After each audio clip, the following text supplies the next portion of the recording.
कई बार जीवन में ऐसा होता है, कुछ ऐसी गतिविधियां होती हैं, कुछ सिचुएशंस होती हैं जिनका हमको कारण समझ नहीं आता है। कई बार हमारी रिलेशनशिप्स ऐसी होती है जहाँ पे हम अपनी तरफ से बहुत कुछ अच्छा करते हैं, लेकिन तब भी हमारी रिलेशनशिप्स में वो मिठास नहीं आ पाती है। हम कई बार अपने करियर में, अपनी जॉब में, अपने बिजनेस में बहुत कुछ करना चाहते हैं, लेकिन हम देखते हैं कि बार बार कोई ना कोई प्रॉब्लम आ जाती है। तो इसका जो कारण होता है वो क्या हो सकता है? तो बहुत से लोग ऐसी चीजों में कर्मा की बात करते हैं।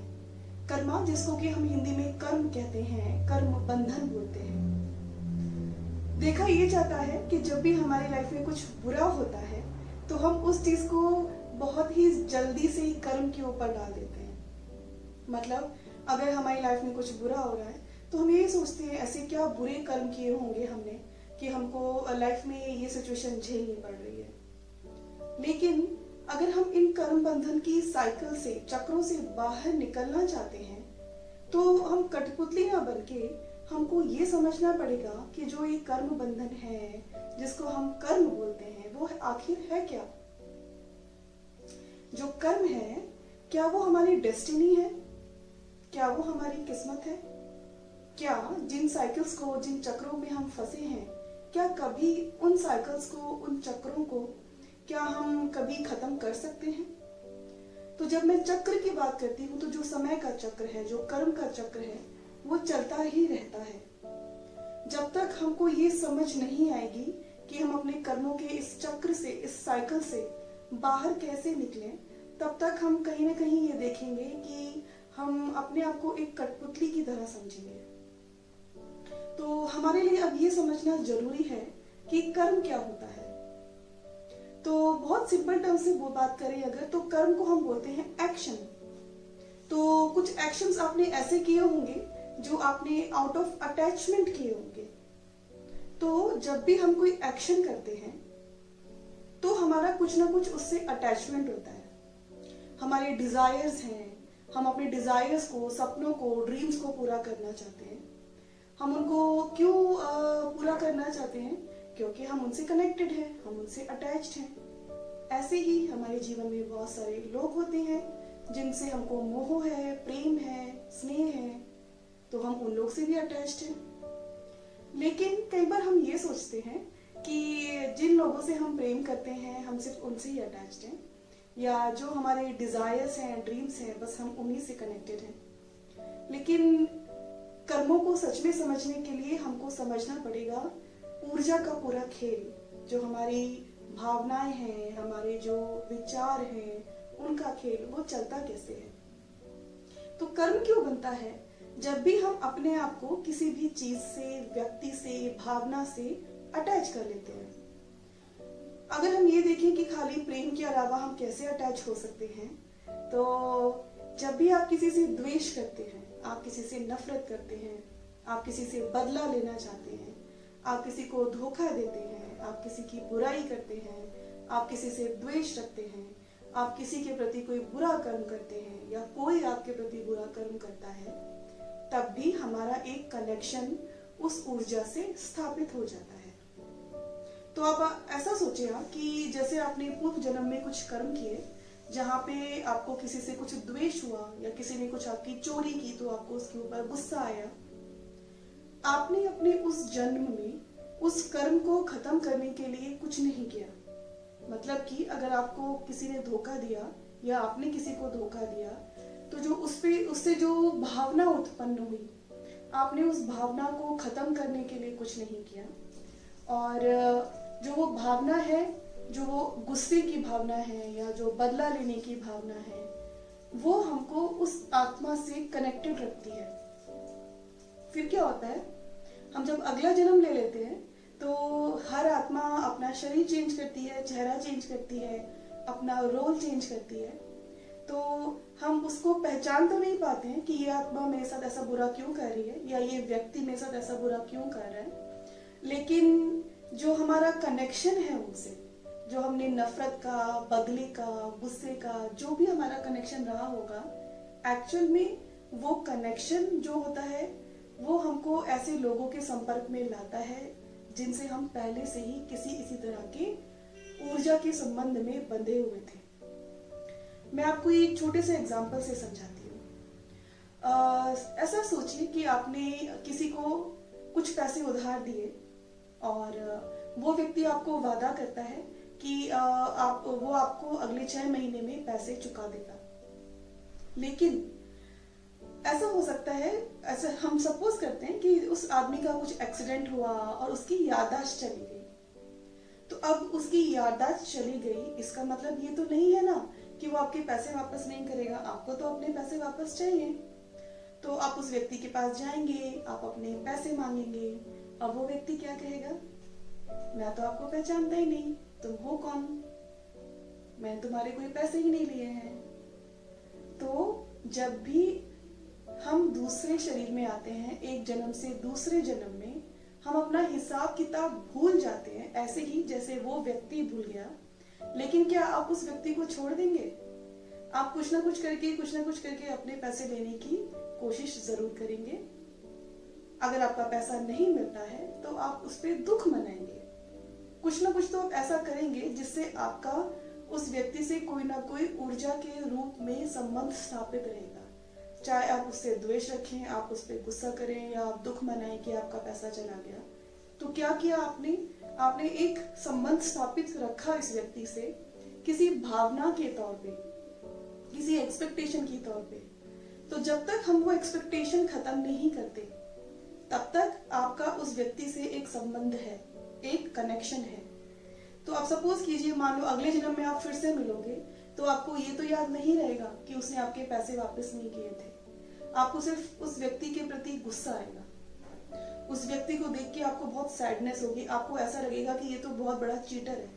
आप ये नहीं समझ सकेंगे कि आपको एक पर्टिकुलर व्यक्ति को देख के ऐसा क्यों लगता है, लेकिन आपको उस व्यक्ति से बहुत द्वेष होगा, नफरत होगी, गुस्सा होगा। और इसी को हम कर्म कहते हैं, कर्म बंधन कहते हैं। ऐसे ही ऐसे बहुत सारे लोग हो सकते हैं शायद जिनके साथ आपने जाने में अनजाने में कुछ ऐसा कर्म किया हो जहां आपने उनको दुख पहुंचाया हो, और जब इस जन्म में हम उन लोग से मिलेंगे तो वो लोग हमको पसंद नहीं करेंगे। वो हमें हमारी अंदर, हमारी बातों में, हमारे एक्शंस में, हमारे कर्मों में वो हमेशा कोई ना कोई प्रॉब्लम निकालते रहेंगे। फिर हम सोचते हैं कि ऐसा क्यों हो रहा है कि मैं तो कुछ भी नहीं किया है, मैं हमेशा कोशिश करती हूँ कि सारे रिलेशनशिप्स अच्छे रहे, लेकिन ये प्रॉब्लम क्यों आ जाती है?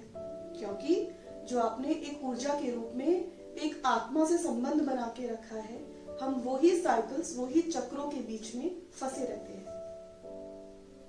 अब प्रश्न ये उठता है, हम इन चक्रों से बाहर कैसे निकले? हम ये जो कर्मा की साइकिल्स हैं, तो जो कर्मा की साइकिल्स कैसे हुई? एक एक्शन है, एक रिएक्शन है, फिर एक एक्शन है, फिर एक रिएक्शन है। तो एक चक्र में हम चलते रहते हैं, और जो ये चक्र होता है ये जन्मों जन्मांतर तक चलता रहता है।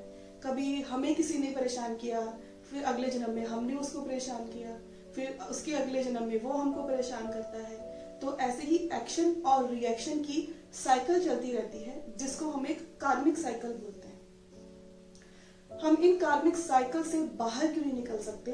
क्योंकि हम अज्ञानता में जीते हैं, इग्नोरेंस में जीते हैं। हम अपनी भावनाओं को अपने ऊपर हावी होने देते हैं, हम अपनी सोच को अपने ऊपर हावी होने देते हैं। जैसे कि जिस व्यक्ति से आप प्रेम करते हैं, आप उससे भी अटैच्ड हैं। इसी प्रकार जिस व्यक्ति से आपकी दुश्मनी है या द्वेष है, आप उससे भी अटैच्ड हैं। और जब तक आप ये चक्र जो है कर्मा का, एक्शन और रिएक्शन का, जब तक आप ये खत्म नहीं करेंगे, तब तक जन्मों जन्मांतर तक आपका उसके साथ एक कर्मों का चक्र चलता रहेगा। तो बात करते हैं हम ये कर्मों का चक्र कैसे खत्म करें। देखिए, ये कर्मों का चक्र तो तभी खत्म होगा जब आप ये चॉइस करेंगे कि आपको इससे बाहर आना है। जिन भी व्यक्तियों के साथ आप सोचते हैं आपका एक कार्मिक रिलेशन है, या जिन भी परिस्थितियों में आपको लगता है आप सब कुछ अच्छा करते हैं, लेकिन तब भी आपकी परिस्थितियां बदलती नहीं हैं, तो पहले तो आपको ये समझना होगा कि आप किसी एक चक्र का, एक जो कर्मों का चक्र है, उसमें आप एक पपेट की तरह घूम रहे हैं। आपको उस चक्र का कारण समझना होगा। जो सबसे इजी और जो एक हर व्यक्ति को समझ में आता है, वो मैंने देखा है, जो हमारे बर्थ चार्ट्स होते हैं, जो हमारे एस्ट्रोलॉजिकल चार्ट्स होते हैं, वो हमारा अच्छा कर्म जो हमने किया है, जो हमने बुरा कर्म किया है, उसकी पूरी जानकारी हमको देता है। जो हमारे प्लैनेट्स होते हैं हमारे बर्थ चार्ट में, उससे हमको समझ में आता है हमने लाइफ पूर्व जन्मों में क्या अच्छा किया है, क्या बुरा किया है। जब हमको समझ में आ जाता है कि हमने क्या बुरा किया है, तो हम अवेयर हो जाते हैं कि हम आगे उसको ना करें। जब मैं बुरा कहती हूँ तो बुरा का मतलब पाप नहीं है। बुरा का मतलब सिर्फ वो कार्य जो हमने अज्ञानतावश कर दिया। इसका मतलब ये नहीं है कि हमको उसकी पनिशमेंट मिलनी है। जिस दिन हमको उसकी अवेयरनेस आ जाएगी, उस दिन हम उसको ठीक कर देंगे। तो इंग्लिश में एक सेंटेंस कहा जाता है, what comes to awareness does not repeat as fate. जो आपकी चेतना में आ जाता है वो आपका भाग्य बनके रिपीट नहीं होता है। तो सबसे पहले तो अपने कर्मा की साइकिल से बाहर निकलने के लिए आपको सजग होना पड़ेगा। आपको ये जानना होगा कि आप किन किन कर्मा साइकिल में फंसे हुए हैं। सेकेंडली, आपको अपने अंदर से द्वेष, जजमेंट्स निकालने होंगे। जब तक हम दूसरे लोगों से या जीवन से कुछ एक्सपेक्ट करते रहते हैं, हम अपनी एक सेट वैल्यू सिस्टम पे चीजों को या जिंदगी को जज करते रहते हैं, तब तक हम इस कर्मा साइकिल से बाहर नहीं निकल सकते। हमको ये समझने की कोशिश करनी है कि जिस साइकिल में हम फंसे हुए हैं, उस साइकिल को बनाने के लिए मैंने क्या किया होगा। फॉर एग्जाम्पल, अगर आप किसी रिलेशनशिप में हैं जहां से आपको हमेशा पेन मिलता है, आप सब कुछ अच्छा भी करते हैं, तब भी आपके बारे में वो लोग बुरा ही समझते हैं या बुरा कहते हैं या बैक बाइटिंग करते हैं, तो ऐसे में आपको क्या समझना है? सबसे पहले तो जो आपकी भावना है दुखी होने की, अपने आप को छोटा समझने की या ये सोचने की कि सब लोग आपकी तारीफ करें, आपको सबसे पहले तो ये आदत खत्म करनी है। आपको अपने आप से इतना प्रेम करना है, अपना स्वयं से इतना सम्मान करना है कि दूसरे लोग आपके बारे में क्या कहें, उससे आपको फर्क नहीं पड़ना चाहिए। सेकेंडली, डेफिनेटली ऐसा कुछ ना कुछ होगा इस जन्म में नहीं तो किसी पूर्व जन्म में, जिस वजह से वो लोग आपसे हर्ट है या वो व्यक्ति आपसे हर्ट है। वो प्रत्यक्ष में वो व्यक्ति भी नहीं समझता है कि वो आपको एक एनिमी क्यों समझता है, लेकिन जो आपका ऊर्जा का जो एक कनेक्शन हो गया है, जो आप पूर्व जन्मों में कुछ करके आए हैं, कर्म, एक्शन और रिएक्शन, तो उस वजह से वो व्यक्ति भी आपको एनिमी समझ रहा है आपकी एनर्जी से। तो उसके लिए हमको क्या करना होगा? हमको सिर्फ ईश्वर से ये प्रार्थना करनी है कि जो भी हम पूर्व जन्मों में कर्म करके आए हैं, जिस वजह से मुझको लोगों की ये हेट मिल रही है या लोगों से मुझे प्रॉब्लम्स मिल रही हैं, ask God to help you with that. उसके अलावा कोशिश करें अपने कर्म बंधन आगे ना बढ़ाएं। मतलब आप अपने आप को ऐसे किसी व्यक्ति से अटैच ही ना करें। अगर आप उस व्यक्ति के प्रति गुस्सा करेंगे या आप उस व्यक्ति की बातों से दुख मनाते हैं, आप तब भी अपने आप को अटैच कर रहे हैं। तो आप क्या करें? आप सिर्फ एक दृष्टा की तरह देखें, आप सिर्फ एक विटनेस बन के देखें कि ऐसा हो रहा है। कुछ व्यक्ति हैं, कुछ लोग हैं जो मुझे पसंद नहीं कर रहे हैं, चाहे मैं कुछ भी करूं। तो इसका मतलब ये तो श्योर है कुछ ऐसा पूर्व जन्मों का संबंध चला आ रहा है जिस वजह से ये लोग मुझे पसंद नहीं करते हैं या मेरी जिंदगी में कांटे बो रहे हैं या प्रॉब्लम क्रिएट कर रहे हैं। लेकिन मुझे इस जन्म में अपना ये कर्म बंधन खत्म करना है। तो उसका सेकंड स्टेप क्या होगा? आप विटनेस बने, सिर्फ आप एक दृष्टा बने, ऐसा हो रहा है। सेकेंडली, आपको क्या करना है? आपको उससे अफेक्ट नहीं होना है। आपको सिर्फ इतनी प्रार्थना करनी है कि जो भी ये कर्म बंधन है, आप इसे खत्म करने के लिए तैयार हैं। इसलिए आप आगे कोई भावनात्मक अटैचमेंट उनसे क्रिएट ना करें। मतलब कि आप कोई द्वेष ना रखें। आप सिर्फ ईश्वर से बोलें कि ये मेरा कर्म है जो मैंने क्रिएट किया होगा, कोई चूज करे या ना करे, लेकिन मैं चूज करती हूँ इस कर्म बंधन से बाहर निकलने के लिए। अब हमको उस कर्म से कंप्लीटली बाहर निकलने के लिए ध्यान करना बहुत जरूरी है, मेडिटेशन करना बहुत जरूरी है। क्योंकि चाहे आप किसी से प्रेमवश कनेक्टेड हैं, चाहे आप द्वेष की वजह से कनेक्टेड हैं, कनेक्टेड तो आप हैं। जब तक आप इस एक्शन रिएक्शन से, इस भावनाओं के चक्र से बाहर नहीं निकलेंगे ये मोह माया के चक्र से बाहर नहीं निकलेंगे, ये द्वेष और गुस्से के चक्र से बाहर नहीं निकलेंगे, तब तक आप हमेशा कोई ना कोई कर्मों का चक्र बनाते रहेंगे। इसलिए अगर आप स्पिरिचुअल पाथ में देखें तो यही कहा जाता है, अपने आप को भगवान से कनेक्ट करें, क्योंकि जब आप अपने आप को ईश्वर से कनेक्ट कर रहे हैं तो एक्चुअली में आप अपने अंतर जगत में जाके अपने ही एक हायर सेल्फ से कनेक्ट कर रहे हैं। तब आपका कनेक्शन बाह्य तौर पे किसी से नहीं है। उससे जीवन में धीरे धीरे धीरे आपकी जो खुशियों की, जो हैप्पीनेस की, जो पीस की जो स्रोत है, वो आपके अंदर जो है वो आपको मिलने लगता है। तो अगर आपने गीता भी पढ़ी हो, गीता में भी हमेशा यही कहा जाता है कि हमेशा मुझे याद करो, जो श्री कृष्ण बोलते हैं, मुझे याद करो, मुझे याद रखो, अंत समय में मुझे याद रखना। तो अगर आप मेडिटेशन करते हैं, ध्यान करते हैं, आप अपना ध्यान ज्यादा अपने आप को अपने इंटरनल वर्ड से कनेक्ट करने में करेंगे, तो धीरे धीरे करके आपके कर्म बंधन बनना कम हो जाएंगे।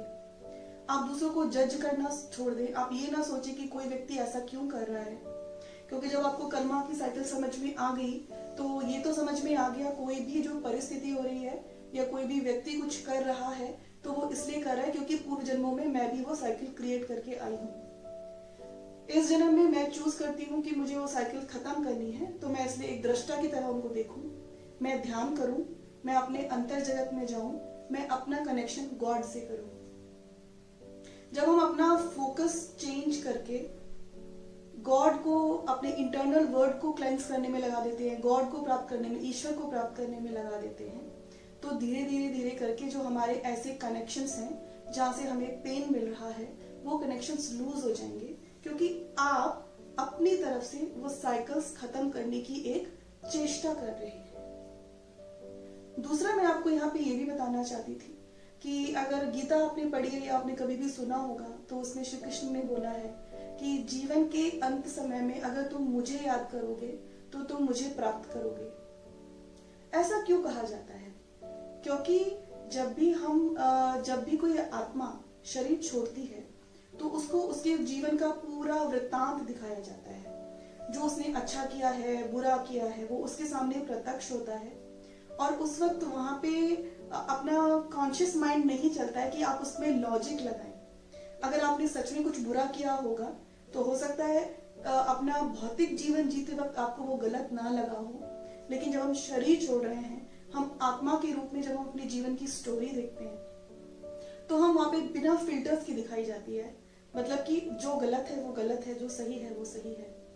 तो उस वक्त जब हम मोह माया के बंधन में फंसते हैं, जो हमारे डिजायर्स थे, जो हमारे द्वेष थे, सब कुछ हमको दिखता है, और वो इतना स्ट्रांग होता है कि जो हमारे डिजायर्स होते हैं वो हमें फिर से पुल करते हैं, और हमारी जो नेक्स्ट लाइफ होती है वो उस पे बेस्ड होती है कि हमने क्या द्वेष रखे, किससे मोह रखा, क्या डिजायर्स रखे, और वही डिजायर्स, वही मोह, वही द्वेष, वही नफरत सारा एक डेटाबेस बनके नेक्स्ट बर्थ में हमारे पास आ जाता है। अगर हम चाहते हैं कर्मों की साइकिल से बाहर निकलना, हमको इस जीवन में कोशिश करनी है प्रत्यक्ष सिर्फ एक दृष्टा बनने की, सेकेंडली ईश्वर से कनेक्ट होने की, जिससे कि जब हम अंत समय में आत्मा शरीर छोड़े, तो जब हम शरीर छोड़े तो हम उस जो वृत्तांत हमें दिखाया जाएगा, हम उससे कनेक्ट ना होके हमारा फोकस ईश्वर के ऊपर हो, उस लाइट के ऊपर हो। जब ऐसा होता है तो हम जब अंत समय में जब आत्मा सिर्फ ईश्वर को ही फोकस करती रहती है, तो कर्म बंधन खत्म हो जाते हैं। तब जो हमारा नेक्स्ट जीवन होगा वो हमारी चॉइस होगी, हम आगे क्या करना चाहते हैं। तो जो कर्मा है, जो कर्म बंधन है, वो एक पनिशमेंट नहीं है, हम उसकी कठपुतली नहीं है। समझने की सिर्फ कोशिश हमको ये करनी है कि जिस कर्म बंधन में, जिन कर्मों की साइकिल में हम फंसे हैं, उससे हमको बाहर कैसे निकलना है। तो मैं आशा करती हूँ आपको जो मैंने ये समझाया है, आपको थोड़ा बहुत कुछ समझ तो आया होगा कि अगर आप सच में अपने कर्मों की साइकिल से बाहर निकल के अपने अंदर के बैठी ईश्वर को एक्सपीरियंस करना चाहते हैं, तो आपको धीरे धीरे धीरे ये समझना होगा कि जो भी जीवन में हो रहा है वो इसलिए हो रहा है क्योंकि मैंने क्रिएट किया था। सेकेंडली, आप जब इसको समझ जाएंगे कि जो भी हम क्रिएट करते हैं वो हमारे पास वापस आता है, जो हम बोते हैं वैसा ही हम काटते हैं। ये लॉ है इस धरती का, इससे हम बच नहीं सकते हैं। तो जब हम ये समझ जाते हैं जो हम बोते हैं वो ही हम काटते हैं, तो हम सजग हो जाते हैं इस जीवन में अपने कर्मों को लेके। हम सजग हो जाते हैं कि हम ऐसा कोई कर्म ना करें जिसका रिजल्ट हमको आगे अपने इस जीवन में या आगे नहीं चाहिए। जो ये धरती है इसका ये रूल है, जो भी आप एक्शन करेंगे उसका एक कॉन्सिक्वेंस होता है। मतलब जब भी हम कोई भी एक्शन करते हैं, चाहे वो भौतिक हो मतलब स्थूल जगत में हो, चाहे मानसिक रूप में हो, चाहे भावनात्मक रूप में हो, उसका एक ना एक फल जरूर होता है। तो आज जो भी आप एक्शन करेंगे, आप चाहें या ना चाहें, उसका फल तो आगे आएगा ही आएगा। अगर हम चाहते हैं हम कोई कड़वा फल, कोई सड़ा हुआ फल हमें ना खाना पड़े, तो हम ऐसा बीज ही ना बोएं। क्योंकि पूर्व जन्मों में तो जो बीज होकर हम आए हैं अपनी अज्ञानता में, उसका जो फल है वो तो हमें खाना ही पड़ेगा, क्योंकि वो हमारा कर्म है, वो हमारा डेस्टिनी है। लेकिन आगे के कर्म जो है हमारे, हम क्योंकि अब सजग हो सकते हैं, तो इस जन्म में हम कोई ऐसा एक्शन ना करें जो हम अगले जन्म में हम चाहें या आगे इस जन्म में हम चाहें कि हमको वैसा ही रिजल्ट सहना पड़े। तो जैसा हम बीज बोते हैं वैसा ही हमको फ्रूट यहाँ पर खाना पड़ेगा। सेकेंडली, अगर आप ये समझ जाते हैं, आप विजडम के साथ जीने लगते हैं, आप ज्ञान के साथ जीने लगते हैं, तो जो भी आप पूर्व जन्म में जो कर्म करके आए हैं उसका जो इम्पैक्ट होता है वो बहुत कम लगेगा आपको। तब वो, क्योंकि जब तक हम अज्ञानता में जीते हैं तब तक हमारे साथ जो भी हो रहा है हम उसमें रोते हैं, हम क्रिप करते हैं, हम द्वेष करते हैं, हम लोगों में बुराई निकालते हैं, हम जीवन को मुश्किल समझते हैं। लेकिन हम जब समझ जाते हैं कि जो कर्मों का चक्र है, एक्शन और रिएक्शन का, वो ही चल रहा है, तो कोई ना कोई मैं उस साइकिल में हूँ जहाँ पे मेरे साथ ऐसा हो रहा है। जब हमारे अंदर ऐसा ज्ञान आने लगता है तो जो हमारे पूर्व जन्म के जो कर रहे हैं उनका जो इम्पैक्ट होता है वो हमारे ऊपर बहुत कम होता है। कम इन द सेंस, क्योंकि आपकी जो चेतना है उसका स्तर इतना ऊंचा हो गया है, आप ज्ञान की रोशनी में उसका जो इम्पैक्ट है वो आपको कम लगता है। सेकेंडली, जब ज्ञान आके हम अपने अंदर के द्वेष को धीरे धीरे करके क्लेंस करते रहते हैं, हम अपनी अंतरात्मा को क्लेंस करते रहते हैं, तो जो कर्म हमारे आगे आएगा वो सिर्फ इसलिए आता है जिससे हम आगे और सीख सकें। उसका कोई पनिशमेंट हमको नहीं मिलता है। इन द सेंस, आपको ऐसा नहीं लगेगा कि आपके साथ पनिशमेंट हो रही है, आपको इसे सिर्फ ये लगेगा कि अगर मेरे जीवन में कोई ऐसा वृत्तांत हो रहा है तो मुझे उससे लेसन क्या सीखना है। जब हम धीरे धीरे धीरे करके अपने आप को ऐसे क्लेंस करते रहते हैं, जब हमारी इंटरनल फ्रीक्वेंसी चेंज होती है, तब हमारी लाइफ बहुत खूबसूरत होने लगती है। क्योंकि जो हमारे अंदर ग्रॉसनेस थी, जो हमारे अंदर डार्कनेस थी, हमने उसे एक्सेप्ट करके उस पर वर्क करना स्टार्ट कर दिया। तो अगर आप एक इग्नोरेंट बीइंग की तरह जिएंगे, आप क्रिप करते रहेंगे, रोते रहेंगे, द्वेष करते रहेंगे, तो भी जो भी जिंदगी में हो रहा है आज, आप आगे भी वही क्रिएट करेंगे और जन्मों जन्मांतर तक वही होता रहेगा। अगर आप एक ज्ञानी की तरह, आप एक ध्यानी की तरह जिंदगी जीते हैं, आप क्रिब ना करके, आप रो कर नहीं, आप स्वीकार करते हैं कि जो भी जिंदगी में हो रहा है जरूर मैंने ही कोई साइकिल बनाई होगी। जब आप ऐसे उस साइकिल को स्वीकार कर लेंगे तब आपको जीवन में अपने आप से ज्ञान मिलता है, शांति मिलती है। तो जो कर्म है, कर्म बंधन है, वो हमारी कोई पनिशमेंट नहीं है। वो पनिशमेंट हमको इसलिए लगती है क्योंकि हमारे अंदर अभी वो ज्ञान नहीं है कि कर्म क्या होता है और कर्म बंधन से बाहर कैसे निकले। तो जितना अपने अंदर से जजमेंट्स, द्वेष और किसी भी तरह का अटैचमेंट बाहर निकालते रहेंगे, वैसे वैसे आपकी जो कर्मों की साइकिल है वो जल्दी जल्दी खत्म होती रहेगी और आप अपने ही जीवन के निर्माता बन जाएंगे। आई होप ये वीडियो आपको अच्छा लगा हो। ऐसे ही किसी वीडियो में मैं फिर आपसे मिलूंगी। तब तक के लिए नमस्कार।